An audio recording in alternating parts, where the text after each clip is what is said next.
Welcome to Season 3 of the Take the Leap podcast. We want to thank you for being a part of this journey with us. Whether you're just starting to tune in or you're a longtime listener of the podcast, you can expect to hear from entrepreneurs in all stages of their journey, how they got to where they are, and all the mistakes and victories they've had along the way. We're excited to share new guests and have some returning folks from our first 2 seasons. Thank you for being here, and we hope you enjoy this episode. Hi, everyone. Welcome back to the Take the Leap podcast. And hello, Ashlan. Excited to recap with you our episode from this last week. And that was with guest Sean Murphy. It's very first time on the show, but we'll probably have him back for sure. Definitely. Because we've done lots of other things with him. And also, like a few weeks after we recorded with him, it was really fun. We did a presentation with him to a group of nonprofits, and we talked about your messaging and how important that is right now more than ever. And that is a lot of what we talked about on this podcast too. We talked a lot about nonprofits, and I feel like for people listening, I feel like we do talk about nonprofits a lot along with entrepreneurs, just because you and I naturally kind of come from that world. Yeah. And also, I feel like a lot of people who are in nonprofits are very entrepreneurial because they kind of have to be, right? They're a little bit scrappy. They don't have all the resources that you normally would with a company, and you kind of have to get creative on how to get funding and how to meet your goals. And I feel like that kind of translates really, really well into entrepreneurship. Definitely. Yeah. Well, I think it's really important too, because like nonprofits are still a business. Like you're technically a corporation. But yeah, a lot of folks, because of the ways that nonprofits go about getting money, it's really different. But so many things in the process are the same. Like you can have it's called earned revenue, but if you sell services as a nonprofit, it's called earned revenue. And yeah, it's just a different tax status as well. Exactly. So, yeah. And I think because you're a nonprofit, if you're a nonprofit, I think the importance, just like with being an entrepreneur, the importance of adaptability is really, like, it's really, really important to be able to evolve as the world around you evolves. This year is like a really great example of that. And then kind of the same things that we've been talking about is like collaborating and listening to other people and kind of getting to know other people in your same boat. I feel like especially with the nonprofits that are struggling, like that's going to be what kind of sets them apart and helps them kind of get out of that, if you will. Mm-hmm. So yeah, it's just, I don't know. It's real. Like, I love this topic. I could talk about this topic for hours, which is exactly what we did with Sean. And I really enjoyed chatting about that.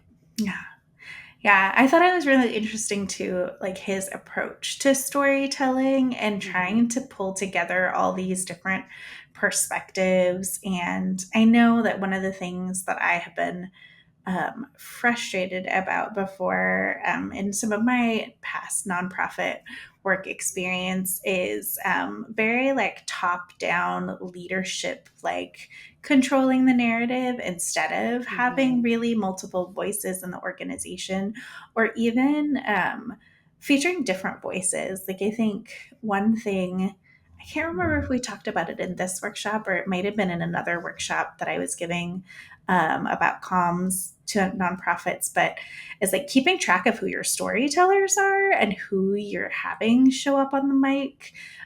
One thing that came up in a meeting, one of those sessions was that like sometimes you can prop somebody up so high. I think actually Marina did say this in the ethical storytelling part of it, is that like if you prop somebody up so much in a story, then they're fearful to mess up or make a mistake, because now they're like the poster child for your nonprofit organization, and if they slip up or mess up, or that they just kind of could put pressure on themselves to maintain this visibility of kind of being that token transformative story in the organization. And so that's why it's nice to kind of have all the different perspectives and not really be leaning on any one person to represent what the org is about. Because, yeah, it can be really hard to, when you're not really getting paid or you're not really um, in like the staff of an organization, to be forced into representing it so much. So, yeah, it was definitely an interesting perspective, I feel like, when we had that conversation as well. Absolutely. Well, and the other kind of piece to that too is by just having like your poster child, if you will, for your nonprofit, and also by like leadership just controlling the narrative. Yeah. You're not having like a diverse group of people sharing your story, which means one, you're not getting the full value of your organization. You're not getting the full message across to Mm-hmm. anyone. You're not connecting with anyone because it's just coming from this very like high level place, and you're just telling the same story over and over, and people are just going to kind of tune that out, versus when you have the people who are actually on the ground floor doing the work, which I'm not saying that if you're like in a leadership position you're not like boots on the ground, because probably if in a nonprofit you are, um, but still, like when you have those people who are boots on the ground doing the heavy lifting of the actual mission and the actual work, they're the ones who are going to tell your story the best. Mm-hmm. And if you Mm-hmm. don't include them in the conversation, you're going to miss out on that piece of the story that people are going to relate to. Yeah. Yeah. It loses some authenticity. Also, I mean, Mhm. I know that a lot of like executive directors, CEOs are kind of like the spokespeople for the organization, but anytime you can have a program staff or a participant share their story, it's just going to be that, it's going to feel that much more authentic because you're letting them tell their story instead of like telling it for them. Because I feel like that's Exactly. what ends up happening is just like, we're telling the story of little Susie, and it's like, can't we get little Susie up here to tell her thing? Or if she's too young, then can we find Get her maybe somebody parents, who's older, or or yeah. parents, yeah, or Mhm. somebody from the community, or even the person that she's working directly with as well, like her advocate or something like that. Yeah. Yeah, it makes all the And difference. this applies to business too. Mm, I don't want to hear from the CEO. I don't want to hear from the PR person. I want to hear like, and when I worked in PR specifically, mhm. I was rarely ever interviewed because we were trying to get the people who were actually involved to tell the story. Yeah, Like people don't want to hear it from the corporate person, right? yeah, They don't want yeah. to hear it from the person whose messaging has been like really fine-tuned and eloquent and everything like that. Mhm. I'm not saying that I'm super eloquent. I'm just saying like people don't want to hear that. They want to hear the real story. Yeah, yeah. And it doesn't matter what industry you're in. That's very true. Yeah. Yeah. And it doesn't need to be super polished or super proper Mm-mm. either. I think that's the other thing too. I mean, you can still do really, really good like video storytelling, audio storytelling with your phone, with microphones like this, and all of that. So yeah, I want to see more powerful storytelling out there from multiple voices and not just one perspective. Exactly. And then not to keep harping on this, but when you involve other people in sharing your story, um, they become like your ambassadors, right? They Mhm. become the people who do the marketing for you, Yeah. because they're talking about how much they love working with you, and they're talking about your impact, and they're the ones who are going to make that difference. And Right. that you can't buy that kind of marketing and that kind of support, like, and that has to come naturally, and you can't force it to happen either. You just have to actually genuinely be inclusive of people. And Hmm. if you are, that will naturally happen on its Happen. own. Absolutely. Amazing. So, so yes, Sean is an amazing person. I love all of his work, and he just like the other thing too that was really cool to talk about was I love talking to entrepreneurs when they're just starting out, and he is just Hmm. starting his business. Um, because it's just another like perspective, and I think for like our listeners, if you are thinking about starting your own business, like it can kind of be helpful to hear about those really early stages, because you and I like reflect and look back on those early stages, but we're not currently going through it. Oh yeah, we're So not it's living not it like right now. so Yeah. it's not top of mind. It's not like, oh, like when we reminisce, we're like, oh yeah, I forgot about like that thing that. And so I think it's just helpful. It's yet another perspective that you can hear of somebody running a business. Absolutely. That really early stage, I feel like, isn't talked about. It's like oh, so you want to start a business? Okay, cool. Here's what you need to do. And then let's flash forward to like 10 years when you're successful. Like I Hmm. feel like it's like one or the other. So it's really nice to hear his story and kind of what he's going through. Yeah, absolutely. And if you know a nonprofit who needs some support with video and storytelling, Sean is a really good person to call.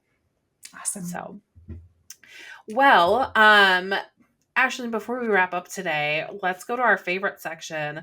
What is your win for the week? My win for the week is finally hitting like a good groove. Again, I will say this over and over again. I just had COVID again for like the umpteenth time. But I feel like I'm finally in the groove of like healthy eating, going to the gym regularly, and it just feels good. Like, Good I job. feel like I've gotten over the hump of like, when you start going back to the gym and you're like, why am I sore all the time? I feel like I've Yeah. landed in a good space with that. And I've even started I opened back up my Fitness Pal app and have been like tracking food, tracking exercise, and all of that too. So I feel like that's a good win for me. What about you? Good job. Well, my win is that I'm starting to get my toddler's schedule down.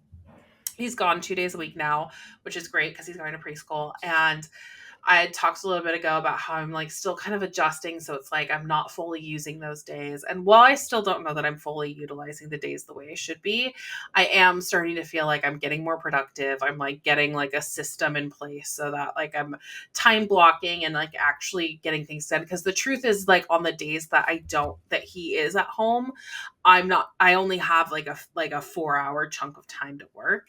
And so I have to use like those 2 full days to do like a big chunk of client work. Otherwise, I'm going to get really, really behind. And that was the cycle that I kept like finding myself in.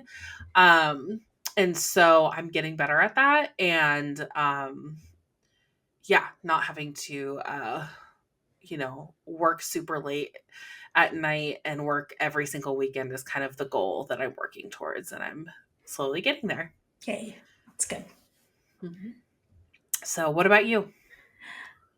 My do better is just following up and keeping up on my inbox. I have been very bad at letting things get past page one and on to page two because that just means they're never going to get figured out. So yeah, I just need to like probably I don't know when, or like maybe set it up every day to like intentionally go through it. Or I think maybe I need to hit up Paya and go get that email workshop from her. Seriously, it's so good. Paya is really the way she sets things up. It's really, really smart. Yeah.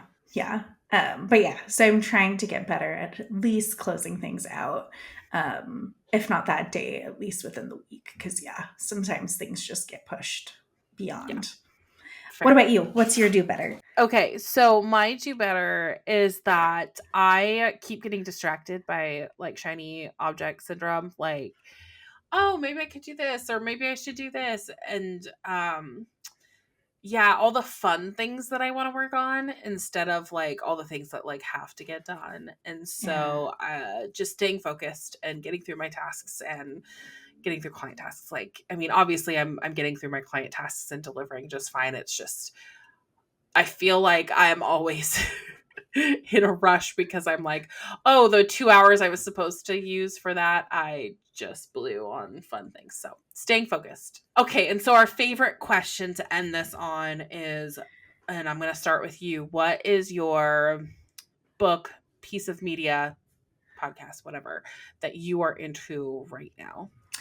I have to think about this one. What am I into right now? Oh yeah, actually, I need to finish it, but I am really impressed by the new Apple TV series, Chief of War, and Hmm. Jason Momoa is in it, and it's like a retelling of the Hawaii origin story, specifically Oh, like King Kamehameha and like the different islands and all of that stuff.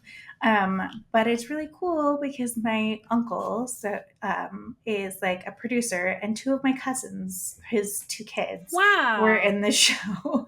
My cousin That's was really on for cool. like one of my cousins, my cousin Ha'a was on for like 2 seconds. She gets poisoned and dies, and I was like, oh shit, um, that's a bummer. But they have grown up working in Hawaii and working in like the film and TV industry. So like they did stuff when Lost was filmed there. My uncle used to work on Baywatch Hawaii. He is cousins to Jason Momoa, and that's why they do a lot of stuff together. I had no idea. I found this out like a few years ago because I like texted some of my cousins. I That's was so like, "Why funny. is Jason Momoa at our family gatherings?" And they're like, "That's a friend cousin." And I was like, "Oh shit." Okay, good to know. So yeah, we are not blood related, but we are married. Like I don't know, whatever. That's By like the removed, marriage. right? Yeah. Yeah, whatever. Second cousins twice removed or whatever, or That's once removed. hilarious. Yeah, it's Oh my wild. gosh. It's just wild. So I always say to myself, at some point I will meet him in person. That's really funny. Yeah, so I just have to finish the series. Anybody who's thinking about watching it, it is majority in the Hawaiian language. And so, like, I can't just have it on the background and listen. I wish I knew Hawaiian language fully, like fluently, like that. So it is subtitled, but I had watched like a few of the episodes and need to go back now that it's all wrapped up. But yeah, um, and it definitely is like a great, I don't know, it's a great series. I know it's getting like a lot of attention as well. So if you want to know things about, that 50th state of ours, definitely I take a love that. watch. Yeah. How about you? I love What's on that. your list? I feel like mine's a little bit silly compared to yours. But our household, and this is, listen, this has been going on for what, like a month and a half now, has been really into K-pop Demon Hunters.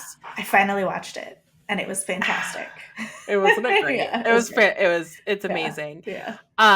Daniel calls it Cake Pop Demon Hunters, Aww, which is that's really so cute. sweet. And he asks for the movie. Oh, so first of all, anytime we're in the car, we have to listen to the soundtrack. It's We are not fair. allowed to listen to anything else. I have to put everything else on pause. It has to be that. And it always has to start with that like opening song when they're on the plane. Mhm. What is that called? I should know it by now. Um anyway, that song has to start with that one. I Then love he'll that. listen to whatever ones after that. But he wants that song first. Um, and then probably like for a while there, it was like once a day we were watching it in our household. Now it's probably a couple times a week, Nice. but it is a constant obsession that we have. And like I don't hate it. Like it's a really good movie. So like I'm not complaining, and he has definitely been into worse. Um and also he's been into some really good things that he's then ruined for me. We had to Oh, take a little bit of a break from Moana because we overdid Moana. yeah, Um that's fair. and yeah, Your same with child Wicked. really likes his musicals He and his. really does. I feel like he's gonna be into musicals, and I am really excited about this Mhm. because Yeah, my husband not so much. So maybe him and I can go see like Broadway shows together when Yeah, he's older. I would love that. I love that. So anyway, that's what's going on in our home. Well, thank you everyone for tuning in. And yeah, another great episode and really excited for our next guest. So we will see you again later in the week. And until next time, thanks for tuning in. Bye. Bye, everyone. Thank you for tuning in to another episode of the Take the Leap podcast. Check out our show notes to connect with us and our guests. If you have questions about the episode or ideas for future topics, send us a direct message on Instagram or email us at aloha@taketheleap-today.com.